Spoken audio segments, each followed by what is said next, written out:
Hola y bienvenidos. En esta ocasión revisaremos cómo realizar estimaciones de incertidumbres aleatorias con varios ejemplos prácticos de mediciones experimentales. Primero empezaremos discutiendo aspectos generales sobre las incertidumbres aleatorias. Este tipo de incertidumbres se relacionan principalmente con factores externos que pueden afectar a la medición, por ejemplo, limitaciones del experimentador, la propia naturaleza variable del resultado que vayamos a medir, o condiciones externas. Estas incertidumbres mueven las medidas en direcciones arbitrarias, a diferencia de las incertidumbres sistemáticas que vimos en el video pasado. También suelen ser más difíciles de estimar y generalmente son mayores en magnitud que las anteriores. Para ilustrar las diferentes fuentes de incertidumbre aleatoria, vamos a presentar varios ejemplos en mediciones experimentales. Empezamos con una medición de tiempos, donde queremos determinar experimentalmente el periodo de oscilación de un péndulo por medio de un cronómetro digital, que tiene una resolución de 0.01 segundos. Aquí vemos que el péndulo empieza a oscilar y cuando llega a uno de los extremos encendemos el cronómetro para posteriormente detener la medida cuando se completa una oscilación. Si repetimos el procedimiento varias veces, podemos comprobar, como se muestra en el video, que no obtenemos exactamente el mismo valor. A continuación, revisaremos esta gráfica donde hemos resumido los resultados de 25 mediciones sucesivas del periodo del péndulo. En este conjunto de mediciones notamos que hay una dispersión significativa de los datos, y esa dispersión es mayor a la incertidumbre sistemática representada por la barra de error en cada punto. Esto quiere decir que, a pesar de que el cronómetro tiene una muy buena resolución de 0.01 segundos, nuestro propio tiempo de reacción al encender y detener la medida es considerablemente mayor, lo que introduce una incertidumbre del tipo aleatorio. Entonces, teniendo en cuenta este factor, ¿cómo podemos reportar el resultado de esta medición? ¿Cuál será entonces el periodo del péndulo? La respuesta a esta pregunta es relativamente sencilla, y lo que podemos considerar es que cuando tenemos varias medidas de la misma magnitud, la mejor estimación la conseguiremos con el valor promedio de esas medidas. De igual forma, la incertidumbre en la medición la podemos estimar con una medida de la dispersión de los datos, como por ejemplo la desviación estándar. Al tener en cuenta estas reglas, obtenemos una medida del periodo del péndulo igual a 1.89 segundos, que es el promedio de los diferentes tiempos, más menos 0.07 segundos, que es la incertidumbre calculada con la desviación estándar. En esta sección de aquí se indica el rango que tenemos con respecto a la media y a una desviación estándar. Aquí podemos darnos cuenta de que evidentemente la incertidumbre aleatoria es varias veces mayor a la incertidumbre instrumental que teníamos inicialmente. Podemos profundizar más en el análisis de resultados si realizamos un histograma con los datos experimentales. En el histograma dividimos el rango de posibles valores del periodo en varios intervalos y contamos el número de datos que caen en cada intervalo, obteniendo su frecuencia.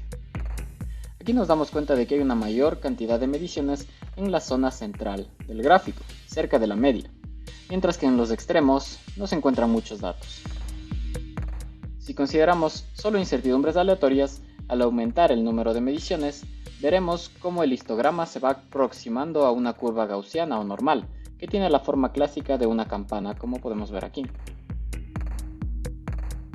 En esta distribución, existe un 68% de probabilidad de que el periodo se encuentre a una distancia de una desviación estándar con respecto a la media, y es lo que nosotros utilizaremos como margen de incertidumbre en estos ejemplos.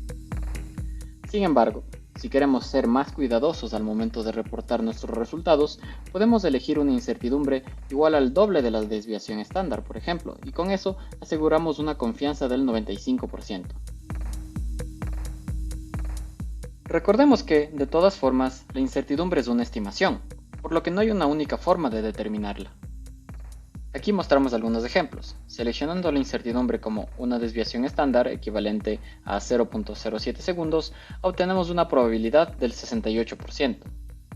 Con una incertidumbre igual a 2 sigmas, llegamos al 95%, y si aumentamos hasta 6 sigmas, Por ejemplo, prácticamente tendremos una probabilidad del 100%, sin embargo, cada caso tiene sus desventajas y sus ventajas.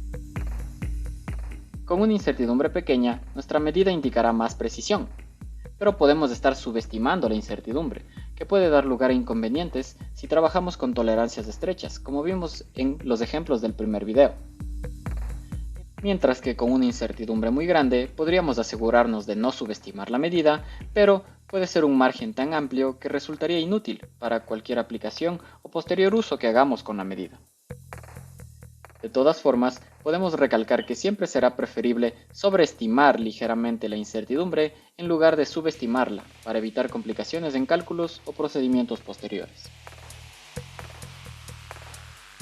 En nuestro segundo ejemplo, vamos a medir el diámetro de varias monedas de 1 centavo con un micrómetro de precisión. Este instrumento tiene una resolución muy buena, que es de 0.001 milímetros o 1 micra. Entonces podremos distinguir pequeñas variaciones en las medidas con las diferentes monedas. Ahora, nuevamente podemos ver en el gráfico las mediciones realizadas donde observamos un comportamiento similar al anterior. En este caso, la incertidumbre es provocada por variaciones aleatorias en las dimensiones de las diferentes monedas. Entonces lo que podemos concluir es que el diámetro promedio de una moneda de 1 centavo es de 19.06 milímetros y la incertidumbre que obtuvimos es de 0.01 milímetros. Analizar este tipo de incertidumbres puede llegar a ser de suma importancia en procesos industriales o de manufactura donde se necesita trabajar con tolerancias muy estrechas en diferentes piezas o mecanismos de una máquina, por ejemplo. Finalmente, vamos a revisar un ejemplo de la medición de una fuerza con un dinamómetro digital. Al iniciar la medida del sensor, este empezará a registrar datos de fuerza en función del tiempo, y cuando colgamos la masa del gancho, la fuerza medida será la correspondiente al peso del cuerpo. Si continuamos con la medición, notamos que hay fluctuaciones, a pesar de que la masa sea fija. En este gráfico observamos más detalladamente la fuerza registrada por el sensor con sus variaciones. Al analizar estos resultados, obtenemos una fuerza promedio de 1.45 newtons y una incertidumbre de 0.03 newtons, considerando nuevamente el valor promedio y la desviación estándar. Esta incertidumbre puede ser provocada por pequeñas vibraciones en la mesa, el soporte del dinamómetro o incluso puede ser debido al procesamiento digital de la señal del sensor. Todos esos factores externos introducen una incertidumbre aleatoria en la medida.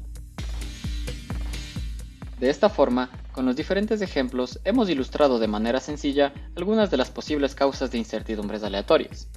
En primer lugar, teníamos como limitación humana nuestro tiempo de reacción al encender y detener la medida del cronómetro. Luego vimos que hay variaciones aleatorias propias de algunas medidas, que en el caso de las monedas se debe a las tolerancias en el proceso de fabricación o incluso a su desgaste natural por el uso continuo. Y finalmente revisamos que hay condiciones externas, como fluctuaciones en el ambiente o en los sensores, que pueden afectar a la medida que realizamos. Con esto hemos terminado este video sobre estimación de incertidumbres aleatorias en mediciones experimentales. Muchas gracias.